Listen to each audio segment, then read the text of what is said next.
So, 2 games in and 2 weeks to go for the rest of the transfer window, in which the media, the mainstream media, the brown envelopes, whatever you want to call them, they're all predicting a 500 million bonanza, a gold rush they're calling it, and they're targeting 2 particular clubs that will be right at centre stage, and that will be Manchester United and Chelsea.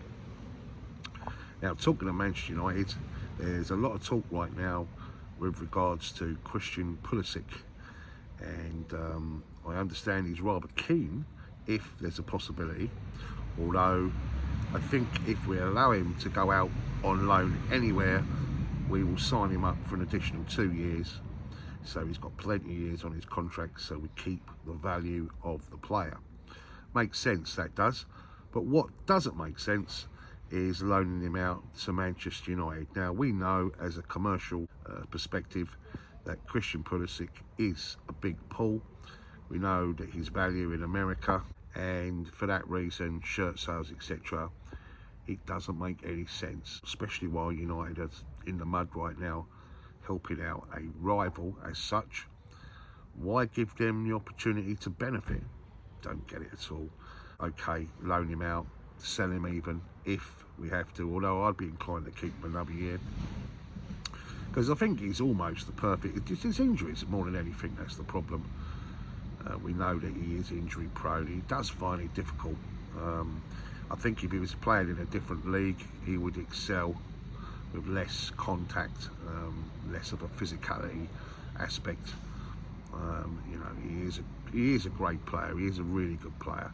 He just needs to learn how to finish. So I'm not really keen on helping or assisting Manchester United with Christian Pulisic, and neither am I happy to allow them to have a double of our players, and that includes Hakim Ziyech. I see the logistics behind that one with Ten Hag, but again, I don't see why we should help and assist a rival. For me, it just doesn't make any sense whatsoever. And if you know he can end up going abroad, AC Milan was touted as one possibility, then that certainly makes a lot more sense to me. Callum Hudson-Odoi is another one where, and I do kind of get this one, because for me, you know, he needs game time. Is he going to get in a Chelsea shirt week in, week out? No. We want to see Callum at his best and in the Premier League, so I get that. So let's try and find a suitor where we don't totally benefit a challenger for one of those top 4 places, but certainly we need to be thinking in terms of giving him some game time, etc., or cashing in if the right amount of money comes available.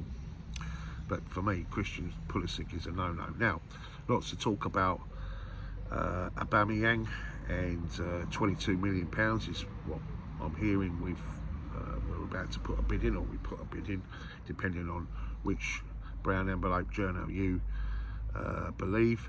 And Barcelona are keen to have a deal where it involves Marcos Alonso.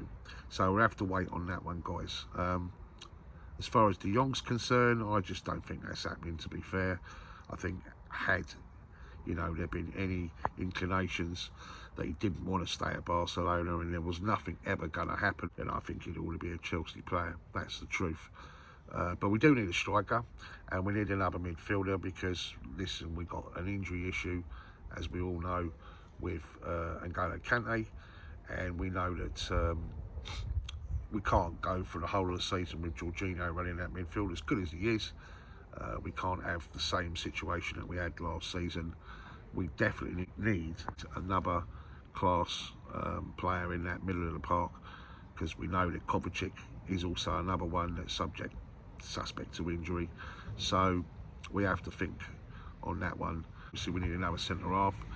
I think we're going to have to break the bank and break the record to bring the lad over from Leicester. And I think if we get that sorted, then we have to then concentrate, as I say, on the midfield for sure. And we still need a striker, because we can't ask Kai Havertz to go 60 games.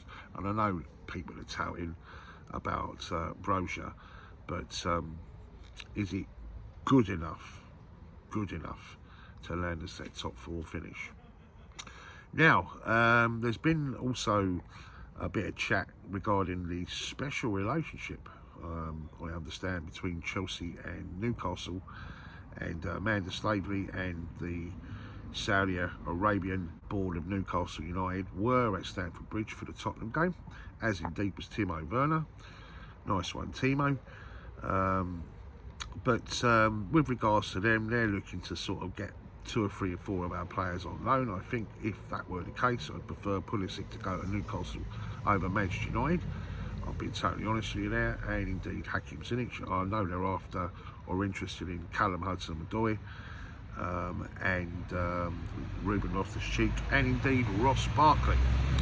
So watch this space on that one.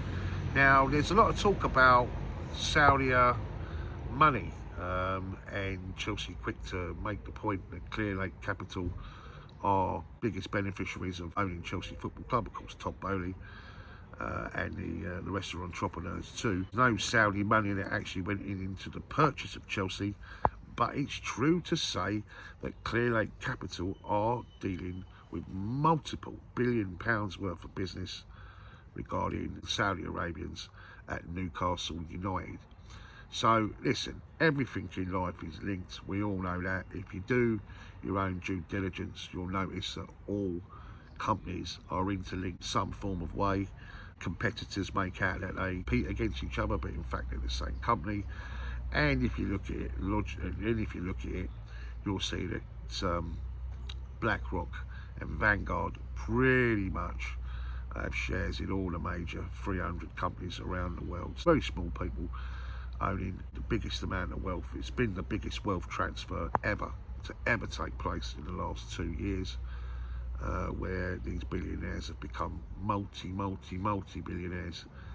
And that is what globalism is, and football is part of globalism, and this is why we are seeing what we're seeing right now. So listen, we've got plenty of money, plenty of finance behind us, so there's no issues there whatsoever. We have a company in Clearlake that own us outright, but they're dealing with billions of pounds worth of equity shares and interest regarding the Saudi Arabian consultant. It is what it is, guys, you know.